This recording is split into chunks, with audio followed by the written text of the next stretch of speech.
Review of the day is for The Dragon Masters by Jack Vance.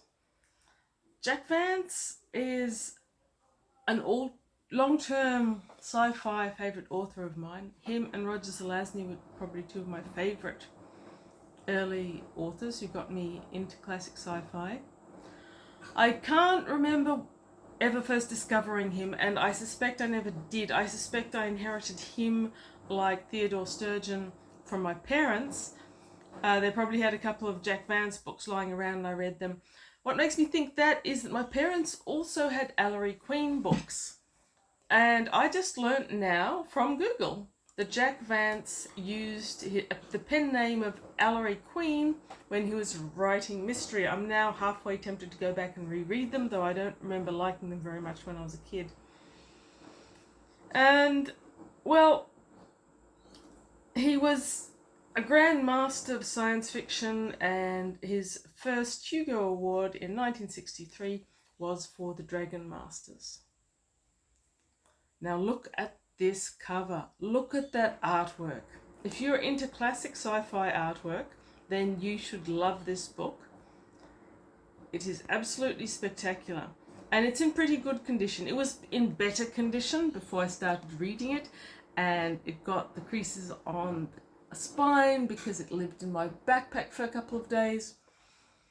But other than that, it's in pretty good nick. You can see that there's an old label on there somewhere that suggests that at some stage it was being sold for 90 or 95 cents. And you can see there that someone's punched a hole that means it was probably discontinued at a shop. But other than that, now this artwork, again, spectacular. I wish I could tell you who the artist was. It's so old that the artist doesn't get credited on the cover. This is an ace book, by the way. If anyone can tell me who the artist was, I really do want to know. The background is beautiful. It looks like, I don't know, it could be, I think, even crayons or pencils, but it could just be an oil painting as well of a classic style scenery. But it's clear that the artist actually does know something about this book. Either he's read it or he's paid attention. That grey there is actual cliffs that are mentioned prominently as part of the story. That white city there is carved into the cliffs. Again, very much a part of the rugged scene of the planet. The image on the front is startling and sort of stark compared to the beautiful classic background. But you can see here there's a man riding on a reptilian sort of thing, and that black wedge, it doesn't come across terribly well over the screen, but that's an alien ship. So the overall story, which I adored this, by the way, this was a 5-star read. I enjoyed every second of it, and I'm going to come back to it probably in a year or two. It's not a very thick book. I think the award one was for novella rather than a full novel. Overall plot, we start on a planet that calls itself Aerlith.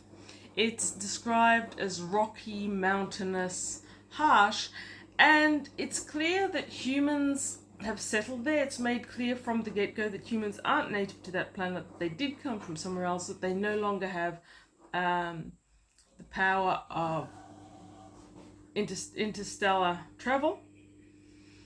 And another thing this book does is early on it lets you know about something that's happened in the fairly recent past. Like we start with a character who is the lord of his valley, Joaz Banbeck. He's the lord of Banbeck Vale, which is a huge conglomerate. There's a town, there's his own citadel, which is carved into the rock. There's a whole heap of agriculture. But he primarily occupies himself with breeding dragons, as they're called, of different types. And his prime rival is a character called Urvis Carcolo, who lives in an adjacent valley that's separated by rocky mountains, one understands, which is called, ironically, Happy Vale. Carcolo is a classic, I guess, bad guy. He is aggressive. He wants to conquer Duraz's Banbeck Valley.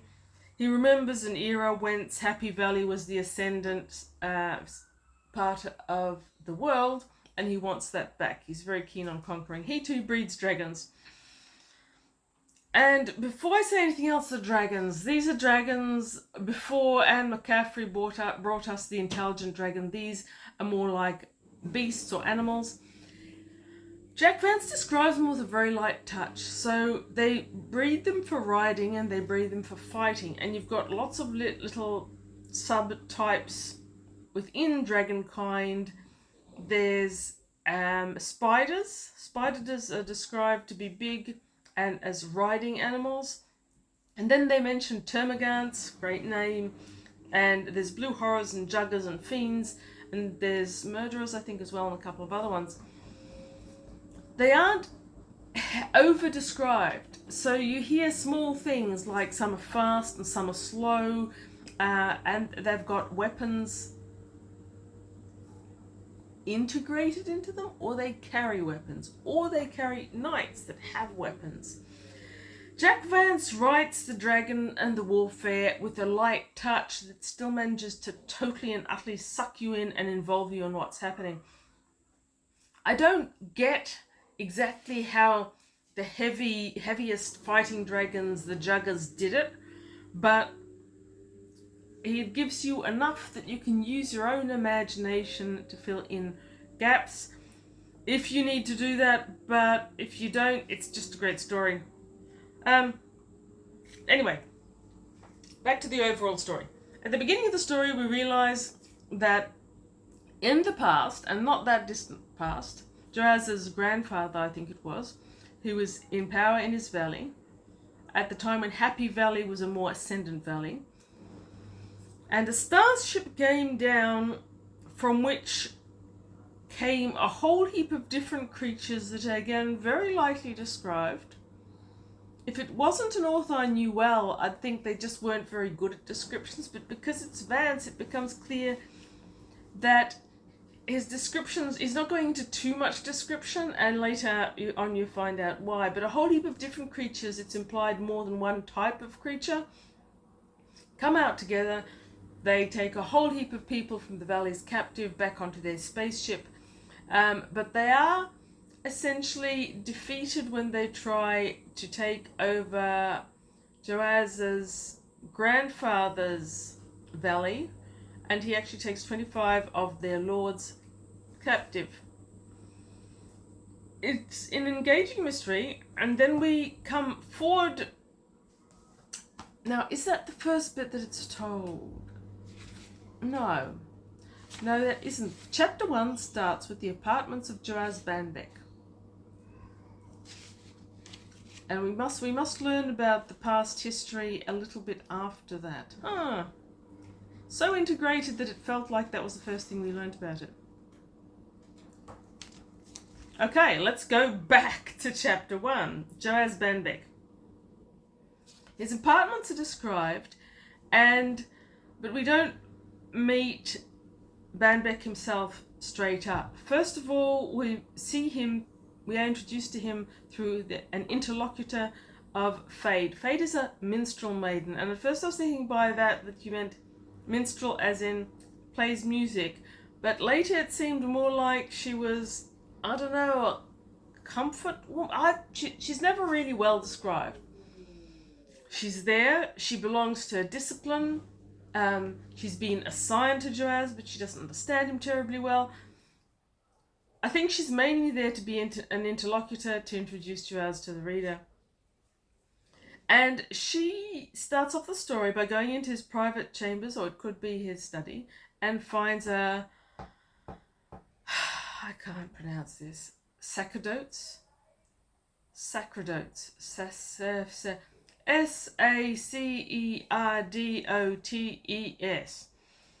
We're introduced to this thing. It's some sort of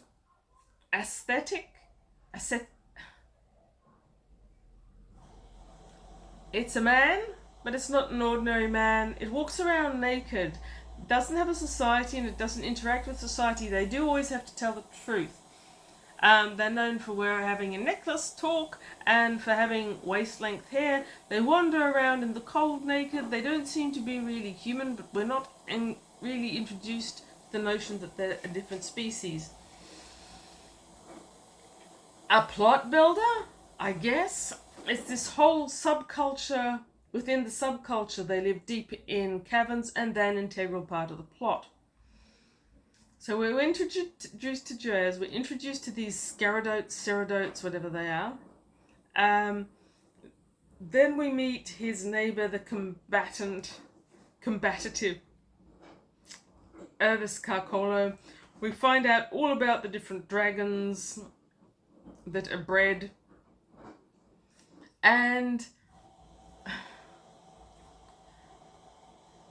it's a beautiful story. Considering how thin this novel is, there's so much in it, and it's so elegantly and intriguingly told. The story never really slows down. First of all, we have Happy Valley Master, the unhappy Happy Valley Master Carcolo, tries to invade Banbeck Vale. He's pushed back due to the superior tactics of Joaz, and Joaz doesn't really want to fight him, and he doesn't really follow him back to Happy Vale, but Carcolo is batshit crazy and insists on throwing himself and his dragons to his detriment. In a brief parley,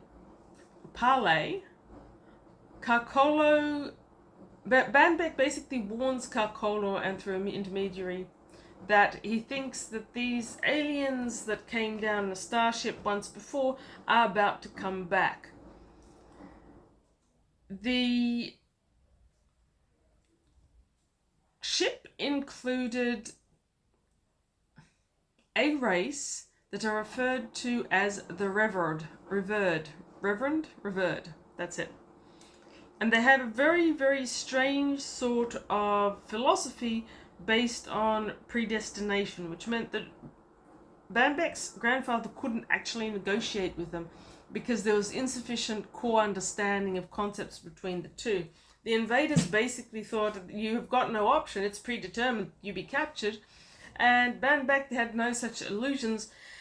The mating of minds was impossible. In the meantime, Banbeck has been studying various star patterns, and he thinks that the antagonists from the stars arrive when their star system has a rotation that makes it closer to Aelith. And can I just say, I had a hello Anne McCaffrey and the Red Star moment, but it's basically the same. So when the stars align and the planet gets close enough, they're going to bridge the gap and come over and take captives. Aelith is also described as having a black rather than blue sky, and the rotation is slow, so one day is, I think, 6 or 7 days. Now, spoilers. I mean it. It's a real spoiler, because what happens when this starship comes back is when we start to get all the descriptions of the different species, be they human or dragon or invading glyph, or they're humans. So basically this is a book in which genetic manipulation is core. You've got two races, one of them reptilian, glyph, draconic, and one of them essentially human.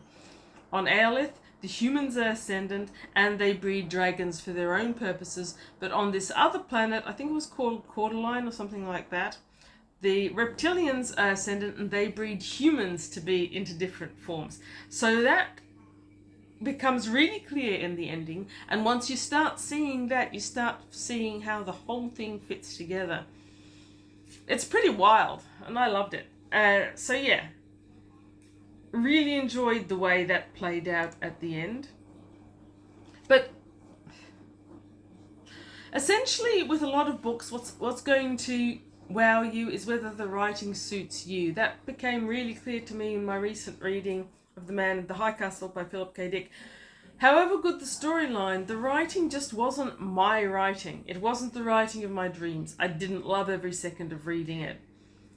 Jack Vance, however, I do love pretty much every second of reading him. I sometimes would go back to a paragraph that I'd just finished, not because I hadn't got it, but because I wanted it to flow over my consciousness again. And one example of the type of descriptive writing that he's got that I enjoyed so much is a paragraph from page 69. The cavern exuded a sense of time, of use and custom. The stone floor was polished by endless padding of bare feet. The exhalations of many generations had stained the walls. I don't know, it's just beautiful, lyrical, amazing writing. One last word. If you are one of those amazing people who seeks out early artists who did the classic sci-fi or the pulp era artwork, I would love to know who did this. I did try to research it online. I couldn't find anything that would really help me. I've got no idea who did this pretty picture, but he needs to be immortalized. He or she needs to be immortalized as much as Jack Vance did. A great author. It's a shame we lost him in 2013. And yeah, the Dragon Masters. Hugo Award winner. Read. And subscribe. And comment. All that stuff.